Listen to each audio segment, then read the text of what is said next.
Philippines les entreprises mises à contribution dans la guerre contre le plastique. Photo Jamsta Rosa, Archives Agents France Presse. Selon la Banque mondiale, les Philippines, qui comptent environ 120 millions d'habitants, produisent chaque année quelque 1,7 million de tonnes de déchets plastiques. Manille, réputée comme l'un des pays qui rejette le plus de plastique dans les océans, les Philippines parient pour y remédier sur une nouvelle loi qui impose aux grandes entreprises de payer pour le traitement de ces déchets. Cécile Morella, Agence France Presse. Expérience suivie de près au moment où la communauté internationale peine à s'accorder sur un premier traité contre la pollution plastique, cette loi sur la responsabilité élargie du producteur est entrée en vigueur l'année dernière. Elle fait des Philippines la première nation en Asie du Sud-Est à imposer des pénalités aux entreprises pour leurs déchets plastiques. Le défi est considérable. Selon la Banque mondiale, les Philippines, qui comptent environ 120 millions d'habitants, produisent chaque année quelque 1,7 million de tonnes de déchets plastiques. Un tiers de ces déchets sont acheminés vers des décharges et dépotoirs prévus à cet effet, alors que 35% sont abandonnés dans des terrains vagues. La loi vise à atteindre la neutralité plastique en obligeant les grandes entreprises à prendre en charge l'élimination de 20% de leur empreinte plastique, un seuil qui sera porté à 80% à l'horizon 2028. Les entreprises peuvent le faire en modifiant à la base leur processus de production pour utiliser moins de plastique ou en éliminant de l'environnement des quantités équivalentes de déchets. Ces obligations peuvent être confiées à des organisations tierces dont beaucoup utilisent un mécanisme de crédit plastique. Ceux-ci permettent aux entreprises d'acheter un certificat attestant qu'une tonne de plastique a été retirée de l'environnement pour être recyclée, réutilisée ou incinérée pour produire de l'énergie. Manne tombée du ciel? PCX Markets, l'un des principaux acteurs de ce nouveau marché, propose des crédits locaux d'un montant d'environ 100 $ pour la collecte de déchets plastiques, pouvant aller jusqu'à 500 $ pour ceux qui ont un risque de terminer dans l'océan. Ce projet vise à rediriger de l'argent vers le secteur du traitement des déchets et à encourager la collecte du plastique dont le recyclage n'est pas intéressant sur le plan économique. C'est une manne tombée du ciel, assure à l'AFP Marita Blanco, ancienne éboueuse.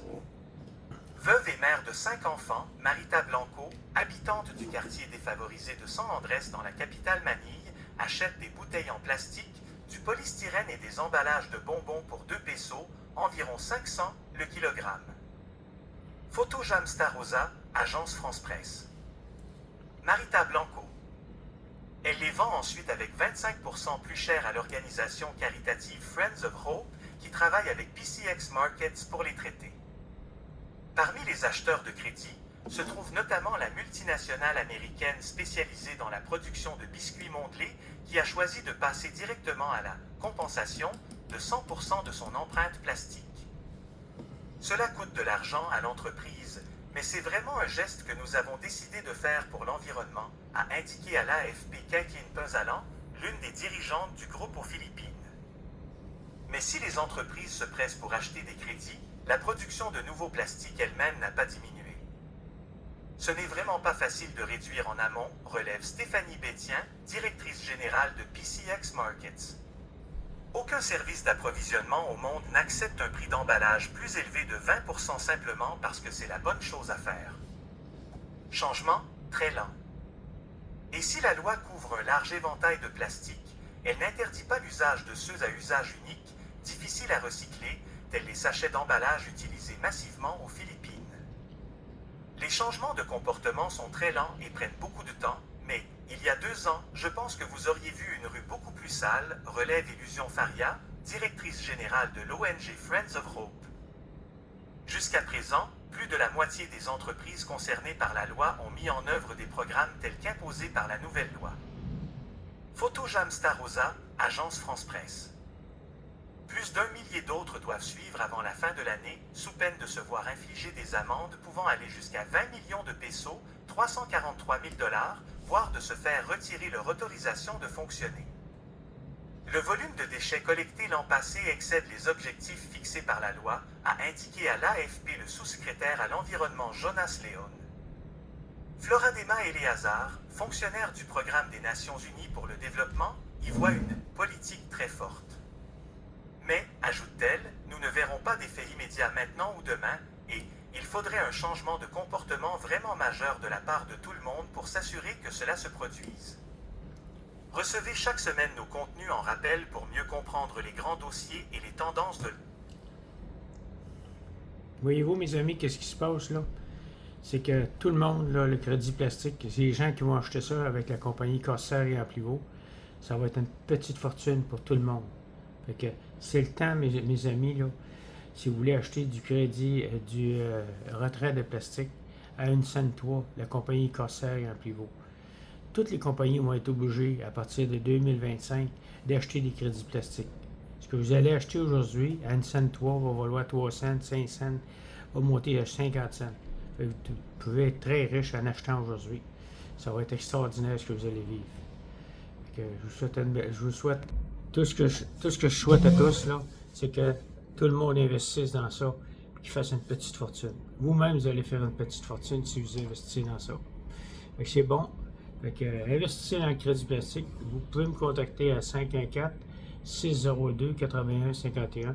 Et puis moi, je vais m'occuper de mettre votre nom. Et puis si vous trouvez des gens qui sont intéressés à acheter du retrait plastique à 1 cent 3, et puis en janvier, février, ça va monter à 3 cents, ce qui veut dire que le 1000 pièces va être rendu à 3000, le 100 000 va être rendu à 300 000. Ça va être extraordinaire ce que vous allez faire, l'argent que vous allez faire avec ça. Vous avez la chance qu'Amplivo, aujourd'hui, on a eu un gros meeting à l'hôtel Mortagne, ça va être extraordinaire pour tout le monde. C'est le temps, mes amis, il faut se réveiller si vous voulez faire de l'argent. Si vous n'êtes pas capable d'investir, tout ce que vous avez à faire, c'est de me laisser votre nom, votre numéro de téléphone, tout ça, puis je vais vous inscrire. Si vous avez quelqu'un de vos amis, lui qui est capable d'acheter du crédit plastique, bien, vous allez faire 12% avec cet ami-là. Si vous avez deux autres amis qui sont capables d'acheter du crédit plastique, vous allez faire 12% avec tous les amis que vous connaissez qui peuvent acheter du crédit plastique. Hein? Sans aucun investissement, vous allez vous chercher des gros montants d'argent. C'est le temps d'embarquer, mes amis. C'est le temps d'embarquer dans le bateau. Le bateau, là, il est jusqu'au mois de janvier. Après ça, 2025, 2026, 2027, ça va continuer parce qu'il va y avoir des usines Corsair un peu partout dans le monde. Après ça, ça va être à la bourse. Fait qu'à New York, il va y avoir aussi une usine de crédit plastique. À Bangkok, il y en a une, la compagnie Corsair. Fait que j'ai fait des beaux vidéos cette semaine pour les gens qui sont intéressés à adhérer. Fait que 514-602-8151. Merci et bonne journée à tout le monde.